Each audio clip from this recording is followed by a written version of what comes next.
shaking my head here. The French in the fifth turn, which was going to be interesting turn regardless of what happened, has become even more fascinating.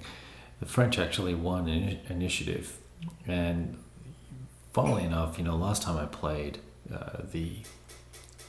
the turns really just alternated German, French, the entire game, I think, except for the last turn where the Germans got, or second last turn, the Germans got it back to back, and they obviously, I actually rolled back to backs for them on the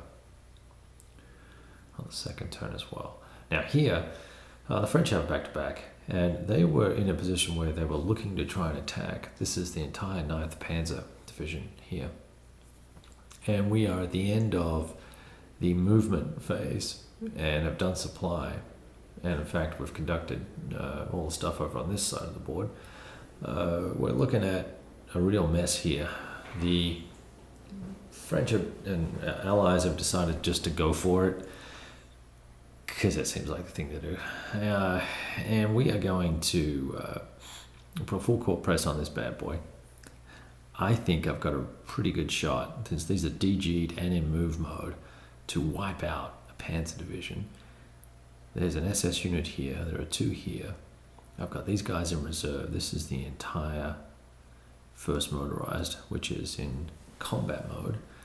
And it has enough movement points that even if this doesn't finish off these guys, I can come in and follow up, either coming in around this way or this way if it has to retreat back here somewhere.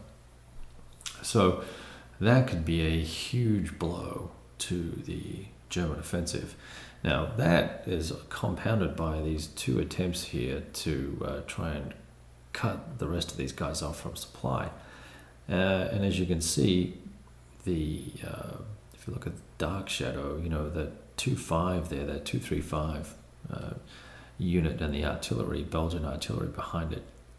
And these guys here, they're going to provide spotting for some heavy artillery from the BEF, and we are going to try and DG most of those units and then see what we can attack.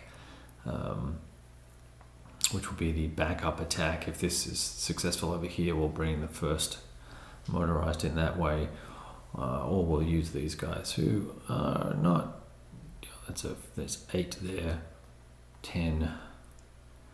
They'll potentially be doubled against this stack, although I think that's, there's armored cars in there and whatnot, so they'll fight on. But look, they're in move mode. If I DG those guys, that's 1, 2, that's 3 factors. I can eat those guys, I think. So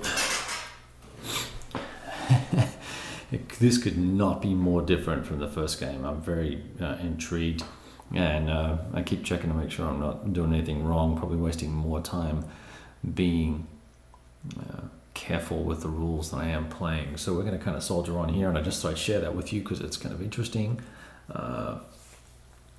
I think a lot of people were saying that, well, I really don't know what folks are saying. There's a few people suggesting that this game doesn't play out historically, and it cannot play out historically if you obviously play things incorrectly as either side. And if that's what you want, then that's one thing. I'm very interested in seeing how things play out historically. But now, with my second play, I'm very interested in seeing what the French can do differently, and also what the Germans could have done differently. And this is why we were trying to make this push this way here.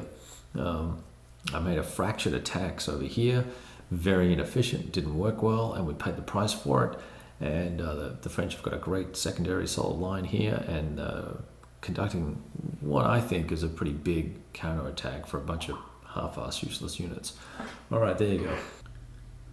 All right, welcome back. We've got some combat results, and the results were, depending on which side you favor, were I guess interesting nevertheless. We did this attack with the 5th North African here. It's just my heater going off.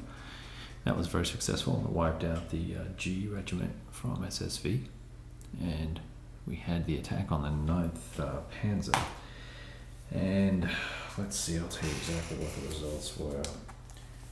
Well, we also, here underneath there is the 4th Panzer that we DG'd with the Belgian artillery. And then we had a 41 factor 3 AR rating combat versus 7.5 factors with a 4 AR rating for the 9th Panzer. And really the French only stood at 13% chance of taking a loss, whilst having the ability to inflict a loss on the Germans. So that their percentage chance was 78%. So it was a given. But the result, it was only a DL1. We took 1 step loss and had to retreat. And so we just moved back into our already DG'd hex and stacked them up even higher. Probably not a smart idea, but if I moved them here, then we would have had issues. We would have had to take a step loss potentially, because they were already DG'd. The Dutch here DG'd these units, the British DG'd these guys, the British also DG'd all these guys here, disorganized I should say. And then this attack here was awesome. That's the first motorized. That's just 15 factors.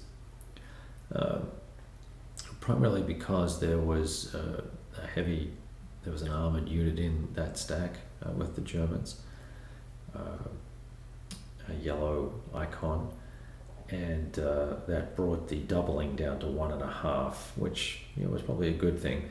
Although it was still 15-4 versus 1.5 factors at a 3 rating. And we actually have an exploit on these guys here, which we may take advantage of. Where is an exploit marker? Actually, let me put one on there. So we'll do that. And that, my friends, is the turn. Well, not the turn, but that's the combat. We're now going to go do all the rest of it. All right, later. Thought you might like to see that little bit of detail there, because that's pretty savage. We have lost a total of 2, 4, 6, 8, 10, 12, 14, 16, 18, 19 units. Oh boy, and only two of those are artillery. All the rest are panzers or infantry units from mechanized and panzer brigades, panzer divisions. We'll see you on the flip side.